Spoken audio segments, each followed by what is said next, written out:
Hello, once again, and welcome back to Viper Bites primetime preview Sunday night football. We've got the Kansas City Chiefs heading to Vegas to take on AFC division rival, the Las Vegas Raiders.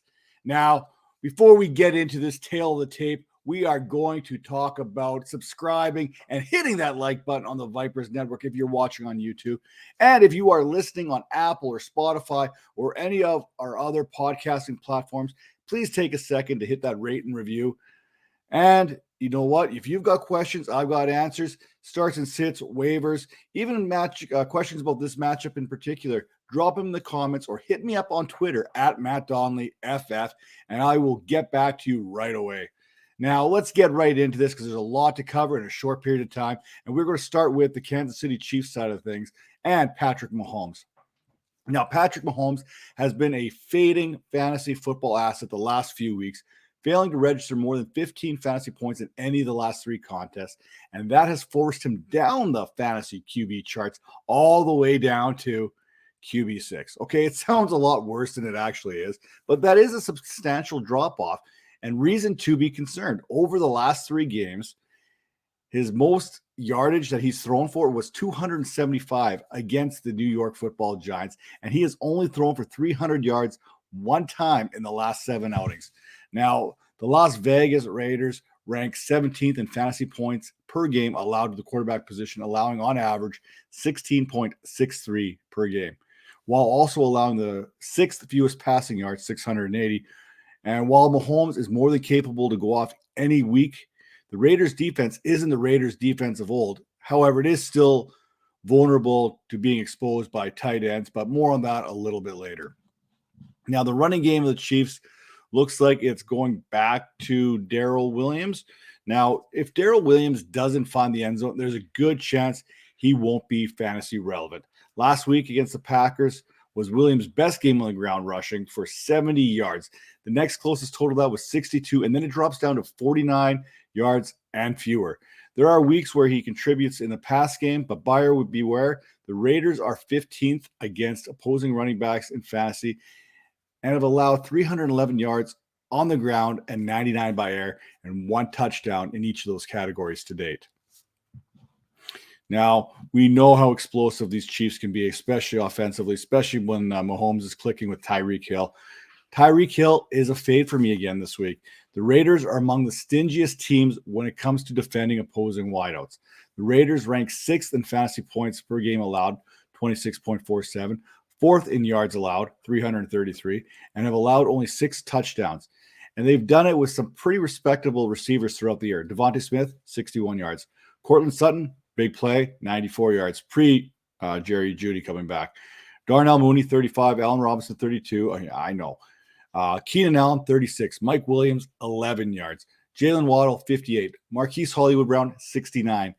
Chase Claypool, 70 yards. Smith-Schuster, 41. In fact, only Deontay Johnson has recorded 100 or more receiving yards. He had 105 in a game all season. That's 8 games. We've got enough sample size to say, you know what, maybe the Raiders' secondary is better than we thought they were going to be. Now, we know Hill can go off anytime. All he needs is one, and he can break it. Hill does, in fact, have 185 fantasy points on the season, and that works out to 20.6 per game. But not so fast, as Lee Corso would say. Not all fantasy points are created equal. A deeper dive inside the numbers shows a pattern of inconsistency throughout the year. Hill only has 2 games out of the 9 in which he topped 100 yards, and he did that in style. 197 week 1, 186 against the Eagles in week 4, in which he also had 3 touchdowns. Those 2 contests account for nearly 46% of Hill's fantasy output this season. Just saying, not everything's created the way you think it is. Now, Mecole Hardman is a wide receiver 46 in PPR scoring with 80.5 fantasy points. And we mentioned the Raiders can defend receivers.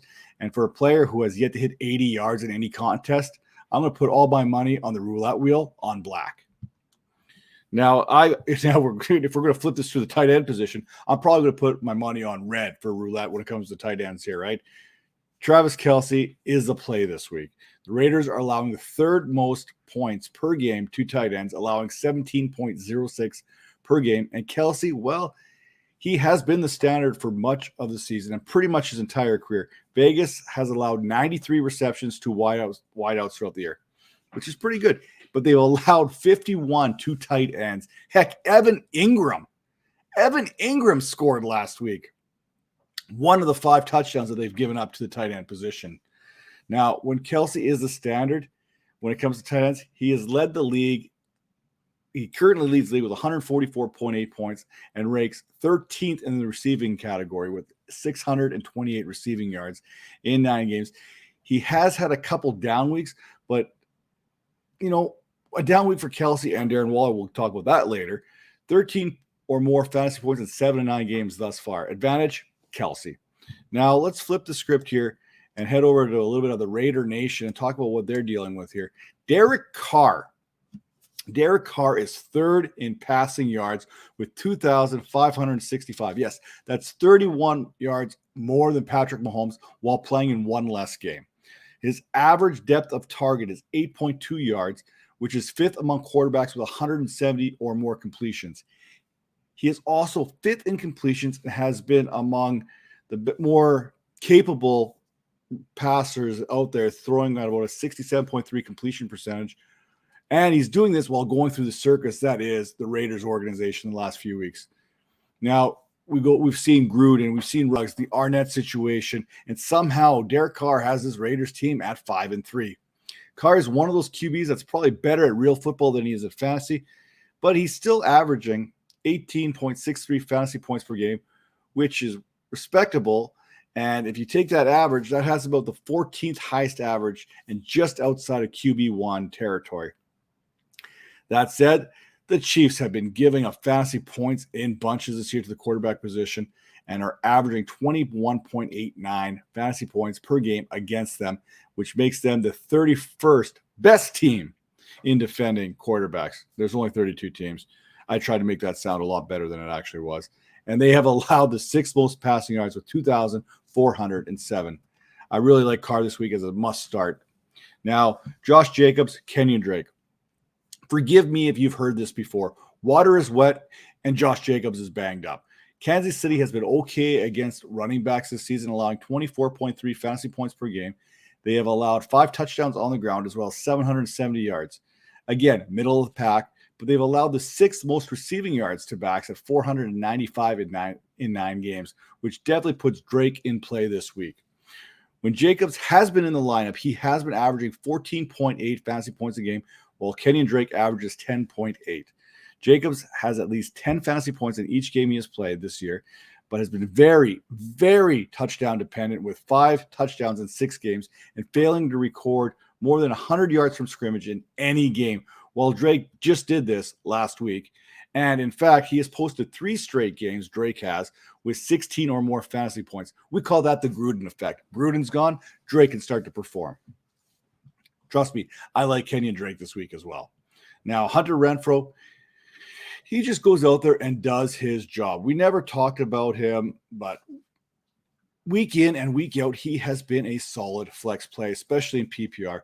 He is the wide receiver 41 in receiving yards with 448. He has 3 touchdowns, 45 receptions. That 45 receptions has him tied for 19th in the league with the likes of Robert Woods and Adam Thielen. I don't know how this receiver dynamic is going to play out with Renfro and DeSean Jackson, Bryan Edwards, Zay Jones, but we do know one thing. Renfro will be the one constant.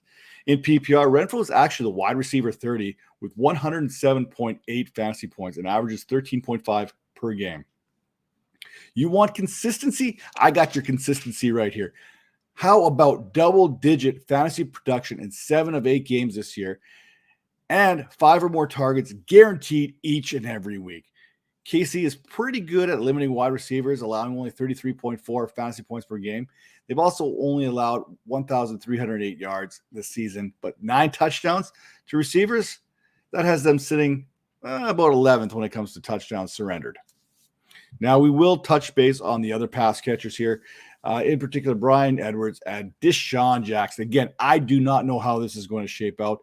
DeSean Jackson, from all indications here through the early goings here of camp or whatever you want to call it, since coming back to the Raiders, he has looked fast. He has looked good. Now, Edwards was in a good spot last week, but he was basically a statistical non-show. Seriously, I'm not even sure he played. I'm going to have to get someone to go fact check that right now. Zay Jones, on the other hand, was the second most productive receiver last week, and he only had one catch for 20 yards. Let's be honest. It's basically Waller, Renfro, and Kenyan Drake, and now maybe mixing a little DeSean Jackson in the receiving pecking order for the Raiders. Look for DeSean Jackson to fill that field stretcher type role all season. Derek Carr leads the league in completions of over 20 yards with 42, and DeSean Jackson is one of the all-time greats at tracking down the deep ball with 32 touchdowns of 40 or more yards, which ranks 6th all-time. Yeah, I think this is going to work out just fine.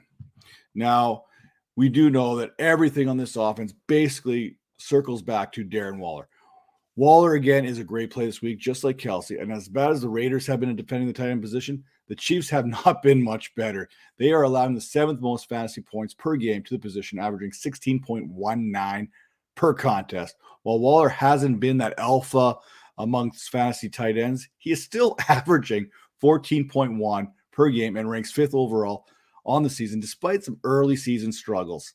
It's crazy that we call low-end double-digit production struggling, but that goes for Kelsey too. Like they've performed so well the last couple of years that if there's any kind of a dip in production, we got our pitchforks out and we're like, no more. Now, Waller has only failed to record 10 fantasy points in one game this season, and that was the only week in which he failed to produce more than 50 yards receiving. The biggest reason for the lack of production when it comes to Waller has been that touchdown regression of such.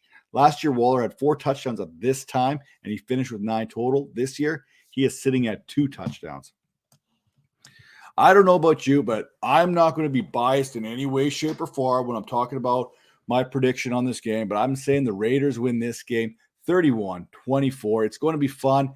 I'm looking forward to this. And you know what? If you're looking for more stats to back up your claims out right now, head over to fantasypoints.com. Get yourself that midseason subscription. They've cut the price almost in half there.